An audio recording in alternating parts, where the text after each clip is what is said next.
बस serial baby बाजी की नेक्स्ट एपिसोड में आप देखेंगे कि अज़रा जिसने अपनी बात पूरी करके ही छोड़ी कि ये नसीर और जमाल तो इस घर का खर्चा देते हैं, तो वासिफ क्यों नहीं देता। और फरहत की भी यही रट होती है कि वासिफ आखिर इन्हें खर्चा क्यों दे।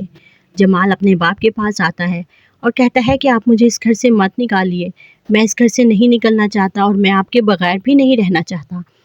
उसके वालिद कहते हैं कि लड़ाई झगड़े से बेहतर है कि तुम अज़रा को लेकर अलग हो जाओ, और इसी में बेहतरी है। और थोड़ा बहुत अपनी बीवी को भी समझाओ, क्योंकि उसने तो घर में तूफान मचा रखा है। जमाल वालिद की ये बातें सुनकर परेशान होकर कमरे से बाहर निकल आता है। उधर सदीकी साहब अपनी बेगम से कहते हैं कि इसकी घर की दीवारें तो टूट रही हैं, इन्हें जोड़ने की मैं कोई भी तदबीर नहीं कर पा रहा। कि माँ बाप तो हमेशा यही चाहते हैं कि सब बच्चे मिलजुल कर इकट्ठे रहें, लेकिन ऐसा कुछ भी नहीं नजर आ रहा, क्योंकि अज़रा जो कि अपनी हरकतों से बाज नहीं आ रही, आज तो उसने बाबा जी का अमल भी पूरा कर दिया और दिल ही दिल में सोच रही है कि अब तो अमल पूरा हो गया और अब तो ये असर दिखाएगा और ज़रूर दिखाएगा। जमाल जैसे ही कमरे में जाता है तो वो अज़रा पर बरस पड़ता है और कहता है कि तुम्हारी इन्हीं हरकतों की वजह से उन्होंने हमें घर से निकल जाने का कहा है कि हम अलग हो जाएं। अज़रा जो कि दिल ही दिल में खुश हो रही है बंटवारे का सुन के, लेकिन साथ ही कहती है कि ना बाबा ना, मैं इस घर से नहीं जाऊंगी, मैं अपना हिस्सा लेकर ही जाऊंगी। जब तक मुझे इस घर का हिस्सा नहीं देंगे मैं यहाँ से कहीं नहीं जाने वाली। जमाल को अज़रा की ये बात सुनकर बहुत गुस्सा आता है कि तुम घर के बंटवारे की बात करने लगी, वहाँ अभी माँ बाप जिंदा हैं और तुम ये सोच रही हो कि इस घर का बंटवारा होगा। और दूसरी तरफ फरहत जो कि अज़रा से बिल्कुल बरक्स सोच रही है, वो चाहती है कि वो वासिफ को लेकर इस घर से अलग हो जाए और वो कहीं और रहने लगे, ताकि उसकी जान तो इन झंझटों और स्पेशली अज़रा से छूट जाए और वासिफ को भी घर में खर्चे के पैसे ना देने पड़े। अगर वो इतनी अच्छी होती तो वासिफ को कहती कि तुम्हारा हक बनता है कि तुम अपने माँ बाप को खर्चे के पैसे दो, जैसे बाकी सब दे रहे हैं तुम भी उन्हें खर्चा दो। लेकिन नहीं, उसे तो बस अपनी ही पड़ी है, बस हर वक्त अपने बनने और संवरने पर लगी रहती है और यही चाहती है कि यहाँ से चली जाए और खर्चा भी ना देना पड़े और पुरसकून ज़िंदगी गुजारे। उधर वासिफ जो कि अपने बाप से कह देता है कि मैं आपको घर का खर्चा दिया करूँगा, आप परेशान मत हों। वासिफ ऑफिस में बैठा हुआ परेशानी में बैठा होता है कि उसका दोस्त पूछता है कि क्या हुआ, तुम बहुत परेशान लग रहे हो।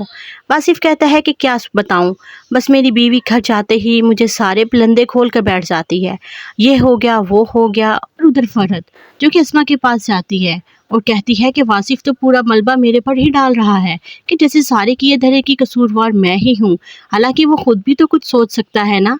उधर बदीत भी घर के माहौल से अच्छी तरह वाकिफ है और बहुत परेशान भी है, और वो अपनी ये परेशानी सबा के साथ शेयर करना चाहता है। बदीत कहता है कि मैंने तो सोचा था कि पिकनिक के बाद घर का माहौल कुछ टाइम ठीक रहेगा, लेकिन ऐसा नहीं हो सका, क्योंकि अज़रा भाभी तो ये कुछ होने नहीं देंगी, घर में सुकून तो रहने नहीं देंगी। ये बात सुनकर सबा भी बहुत परेशान हो जाती है। सबा की वालदा बेबी बाजी के पास आती हैं और बेबी बाजी उसको सारी कहानी सुना देती है कि किस तरह से अज़रा ने घर में तूफान मचा रखा है और किस तरह से उनके घर का बंटवारा होने की बातें हो रही हैं। और वालदैन के लिए परेशानी की बात तो अब हुई कि जब दोनों भाइयों में तकरार शुरू हो गई। दोनों भाई अपनी बीवियों की वजह से झगड़ने लगे। वो कहता है कि तुम्हारी बीवी गलत है, तो दूसरा कहता है कि नहीं तुम्हारी बीवी गलत है।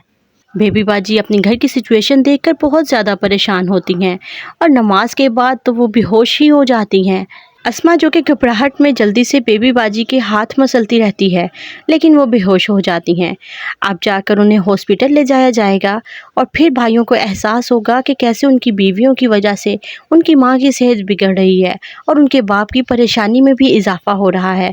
और अब माँ बाप यही सोचेंगे कि या तो वासिफ को अलग हो जाना चाहिए और या तो वो खुद ही कह देंगे कि तुम अब अलग हो जाओ, ताकि इस घर के तकरार और हंगामे ख़त्म हो जाएं। व्यूअर्स, आने वाली एक साथ में आप देखेंगे कि वासिफ अपने अलग घर में रहता है अपनी बीवी के साथ, और अज़रा को इस बात पर भी इख्तिलाफ होगा कि वो अपनी बीवी के साथ रह रहा है और अपने वालिदैन को पूछता नहीं और उनके पास नहीं आता। अज़रा ने तो जैसे ठान रखी है कि बस इस घर में खुशी नहीं आने देनी और कोई ना कोई मसला खड़ा ही रखना है, ताकि इस घर का कोई भी फर्द खुश ना रह सके।